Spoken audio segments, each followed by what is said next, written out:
బాబ్రీ మసీద్ రామ్ జన్మభూమి case.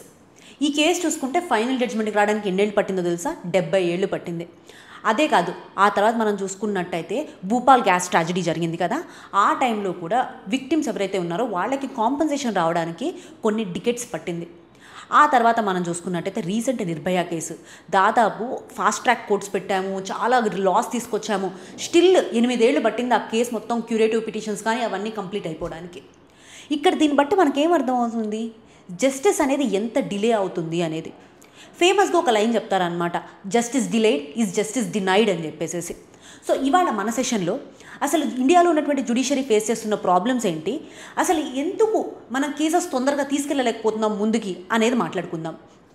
First important data మనం చూసుకున్నట్టయితే ఎన్ని కోట్ల కేసెస్ పెండింగ్ ఉన్నాయి అనుకుంటున్నారు ఇండియాలో? 5 కోట్ల కేసెస్ ఇండియాలో పెండింగ్ ఉన్నాయి. స్పెసిఫిక్గా అప్పుడు కోర్ట్స్ చూసుకుంటే 3 లెవెల్స్లో ఉంటాయి.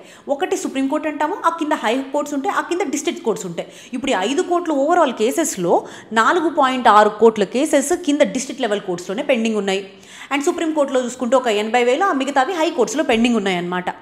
అయితే ఇక్కడ మనకి ఏమర్థమవుతుంది, ఎక్కువ అమౌంట్ ఆఫ్ కేసెస్ ఎక్కడ పెండింగ్ ఉన్నాయి? డిస్ట్రిక్ట్ లెవెల్ కోర్ట్స్లో పెండింగ్ ఉన్నాయి. ఇంకొక ఇంట్రెస్టింగ్ విషయం ఏంటంటే ఇక్కడ సివిల్ వర్సెస్ క్రిమినల్ కేసెస్, స్పెసిఫిక్గా క్రిమినల్ కేసెస్ ఆ పబ్లిక్ ఇంట్రెస్ట్ ఉండడం వల్ల, పబ్లిక్ అయి ఉండడం వల్ల తొందరగా రిజాల్వ్ అవుతాయి ఒక 1-2 ఇయర్స్లో. కానీ సివిల్ కేసెస్ విషయం మనం చూసుకున్నట్టయితే దాదాపు 5 ఏళ్ళు పడతాయి అన్నమాట. సివిల్ కేసెస్ అంటే ఏంటి?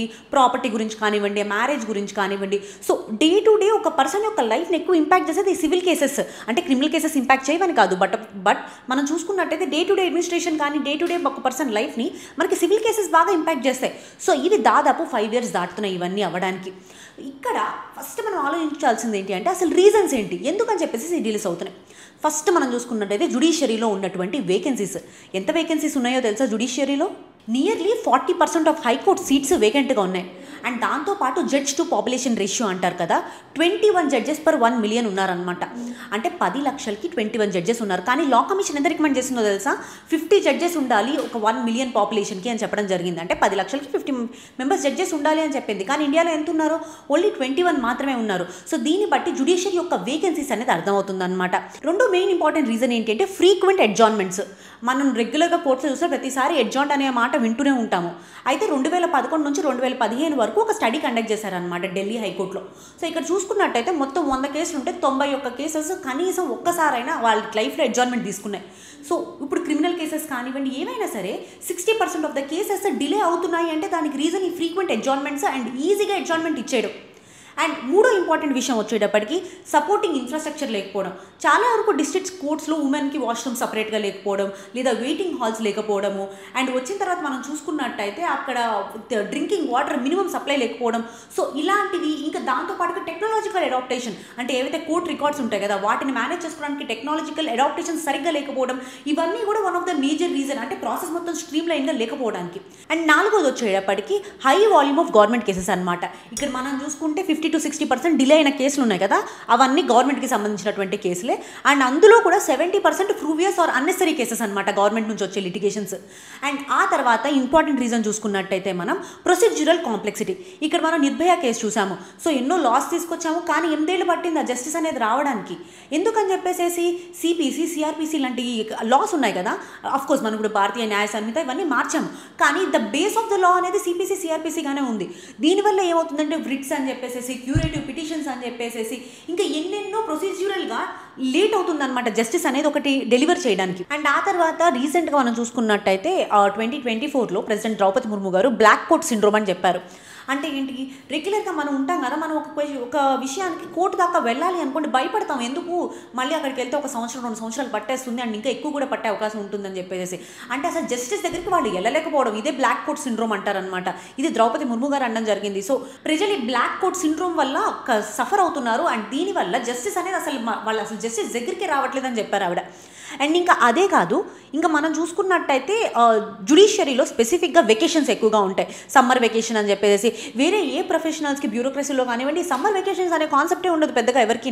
కానీ జ్యుడిషియరీలో మనకి సమ్మర్ వెకేషన్స్ అంటారు, లేదా తర్వాత హాలిడేస్ అంటారు. సో వీటన్నిటి వల్ల కూడా బ్యాక్లాగ్ అనేది ఇంకా మల్టిపుల్గా పెరిగిపోతుంది అనమాట. ఈ వెకేషన్స్ ఒకటి, ఇంకొకటి లీవ్స్ ఒకటి. అండ్ ఆ తర్వాత ఇంకొకటి మనం చూసుకున్నట్టయితే కరెక్ట్గా టైం లైన్స్ లేకపోవడం. స్పెసిఫిక్గా కొన్ని క్రిమినల్ కేసెస్ అనుకోండి, కొన్ని లాస్ ఉంటాయి, ఇవి 1 year లోపలే మీరు డిస్పోజ్ చేసేయాలి అని చెప్పేసి.